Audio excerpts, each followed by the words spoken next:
प्रेम से बोलिए जय श्री हरि। इंसान के जीवन में पैसा जरूरी है, लेकिन पैसा सब कुछ है यह जरूरी नहीं है। इंसान सोचता है कि मेरे पास पैसा आ जाएगा, मैं सुखी हो जाऊंगा। इसी तरीके से एक व्यक्ति के मन में यह बात चल रही थी कि अगर हमें जीवन में पैसा ढेर सारा मिल जाए तो हम सुखी हो जाएंगे। वह व्यक्ति परेशान हो गया क्योंकि वह बिजनेस कर रहा था। बिजनेस में घाटा लग गया। घाटा लगने के बाद वह परेशान हो गया। जब परेशान हो गया तो वह सोचने लगा कि अब मैं कैसे जी सकता हूँ, मेरे पास पैसा नहीं है और पैसे के लिए मजबूरी आ गई है।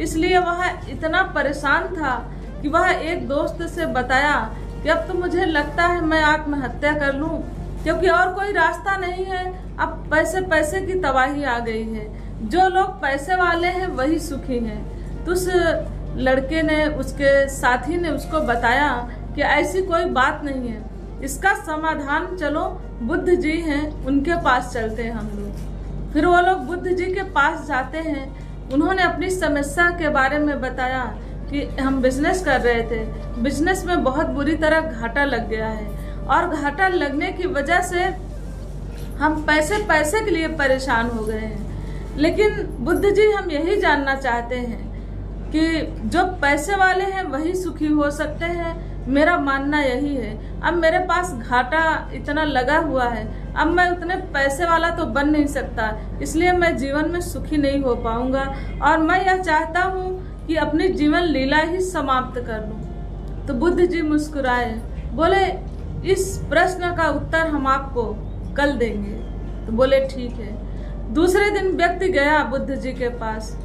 तो बुद्ध जी उसको एक घर में लेके जाते हैं। तो एक घर में जब वह गए तो घर तो बहुत ही आलीशान था, सुंदर मकान बना हुआ था, नौकर चाकर लगे थे, अच्छी गाड़ियां खड़ी थी। जब वहां गए बुद्ध जी तो उस व्यक्ति से मिले जो वहां का मालिक था। मालिक से मिलने के बाद उन्होंने हालचाल लिया और पूछे कि आप दुनिया के सबसे सुखी इंसान लग रहे हैं। तो बोले कि आपके पास तो पैसा भी है, गाड़ी भी है, नौकर चाकर भी है। उन्होंने बोला कि सब कुछ है मेरे पास, मेरी आंखों से दिखाई नहीं देता, मैं आंख से अंधा हूँ, मेरे आंख में कोई रोग हो गया इसलिए मैं देख नहीं सकता हूँ। बोले इसलिए मुझे लगता है कि मेरे से ज्यादा दुखी कोई नहीं है, जिसके पास आंख है वह सबसे ज्यादा सुखी है। तब बोले कि अच्छा आपके पास, फिर बुद्ध जी इशारा करते हैं उस व्यक्ति को जो उनके साथ गया था। बोले आपके पास तो आंख है, आप एक आंख इन्हें दे दीजिए, तिनका भी काम हो जाएगा, आपको कुछ पैसे भी मिल जाएंगे। तो वह व्यक्ति बोलता है इशारे में कि नहीं। तो बुद्ध जी फिर वहां से चले आते हैं। उस व्यक्ति को बताते हैं कि देखिए वह, उसके पास तो सब कुछ था लेकिन फिर भी दुखी था। तुम्हारे पास तो आंखें हैं, उसके पास धन था लेकिन आंखें नहीं थी, इसलिए वो कह रहा था मैं दुनिया का सबसे गरीब इंसान हूँ। तुम्हारे पास आंखें हैं, तुम्हारे पास धन नहीं है, तुम कह रहे हो मैं सबसे गरीब हूँ। अब तुम तुलना करो कि तुम अमीर कि वह अमीर। बोले कि अभी भी मैं संतुष्ट नहीं हूँ। तो उस व्यक्ति को दूसरे दिन बुलाते हैं बुद्ध जी। दूसरे दिन जब बुलाए तो फिर किसी व्यक्ति के घर गए। वहां देखा कि उससे भी बड़ा घर, उससे भी ज्यादा गाड़ियां उसके पास, सब कुछ उसके पास। और उस व्यक्ति से मिलने की जिज्ञासा की तो उस व्यक्ति से उनके घर वालों, नौकर चाकर उनके बहुत लगे हुए थे। मिलाया मालिक से, जो वहां का मालिक था, उस घर का मालिक। उससे मिलने के बाद बुद्ध जी ने पूछा कि आप तो लगता है कि बहुत सुखी इंसान होंगे, आपके पास तो नौकर चाकर, गाड़ी घोड़ा और इतनी आलीशान बिल्डिंग, तो आपका कारोबार भी बढ़िया है, आप तो सबसे सुखी इंसान लग रहे हैं। उस व्यक्ति ने बताया कि जो मेरे हाथ है ये नकली है, मेरे हाथ नहीं है और हाथों की कीमत मैं दे सकता हूँ, जो मांगे कोई, जितनी मांगे उतनी दे सकता हूँ, अगर मुझे कोई ओरिजिनल हाथ दे दे तो। बुद्ध जी ने उस व्यक्ति से इशारा किया कि क्या तुम अपने हाथ दे सकते हो? दे दो, कुछ पैसे मिल जाएंगे, तुम भी अमीर बन जाओगे, और इस व्यक्ति को हाथ मिल जाएगा, तुम्हें पैसे मिल जाएंगे। तो व्यक्ति ने इशारा किया कि नहीं। फिर वापस बुद्ध जी के साथ चला आता है। फिर तीसरे दिन बुद्ध जी उसको लेके जाते हैं तीसरे घर में। उस व्यक्ति के घर में जाते हो तो देखते हैं कि सब कुछ, आलीशान बिल्डिंग, सारी चीजें, धन दौलत, गाड़ी घोड़े, 100 गाड़ियां, नौकर चाकर। जो 2 घर गए थे उससे कहीं 100 गुना अच्छा उसके यहाँ सारी व्यवस्था। और उस व्यक्ति के 2 बच्चे भी थे। तो उन्होंने आग्रह किया उनके नौकर से कि मुझे मालिक से मिलना है।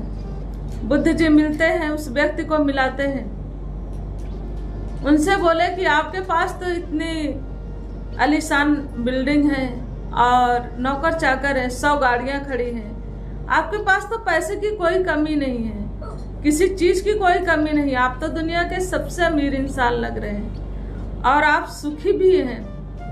बोले पैसे की कोई कमी नहीं है, मेरे 2 बच्चे भी हैं, बिल्डिंग भी है, नौकर चाकर भी है, ऐसो आराम की कोई कमी नहीं है, लेकिन मुझे एक बहुत बड़ा कष्ट है। बोले क्या?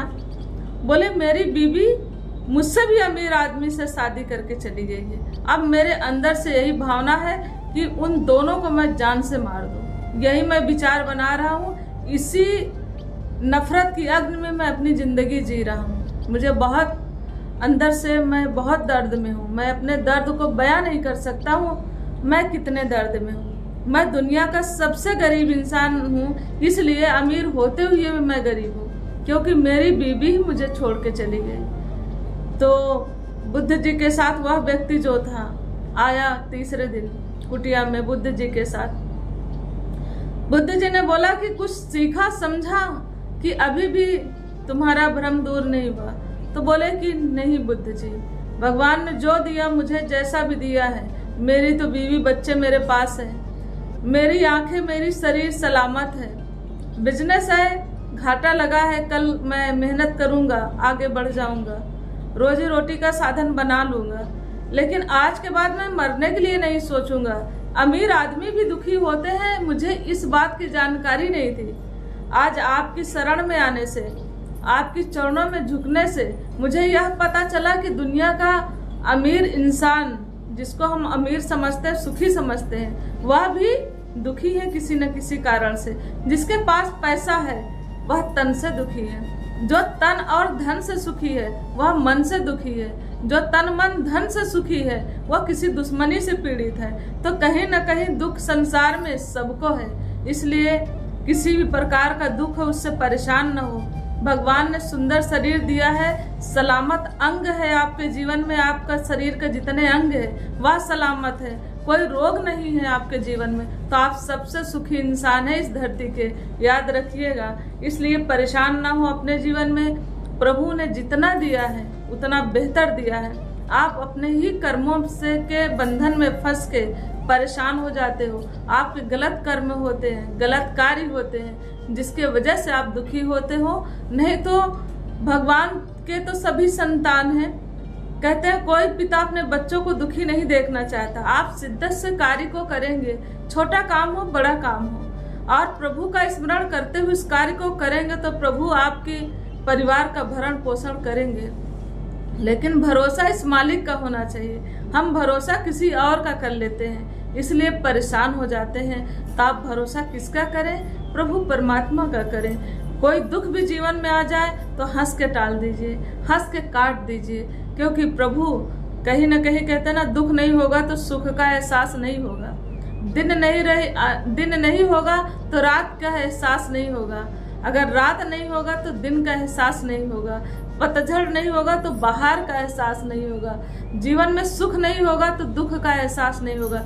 ये हकीकत बात है। तो इसलिए जीवन में दोनों पहलू होना बहुत जरूरी है। अपोजिट पहलू जब तक आपके जीवन में नहीं होगा तब तक उसका दूसरा पहलू आपका एहसास नहीं होगा। तो इसीलिए आपके जीवन में कभी कोई दुख आए तो दुखों से परेशान ना हो। उसके लिए कहता ना, दुख बड़ा कि भगवान बड़ा। प्रभु को याद रखें, अपने कार्य में लगे रहें, आपको सुख जरूर मिलेगा। प्रेम से बोलिए जय श्री हरि।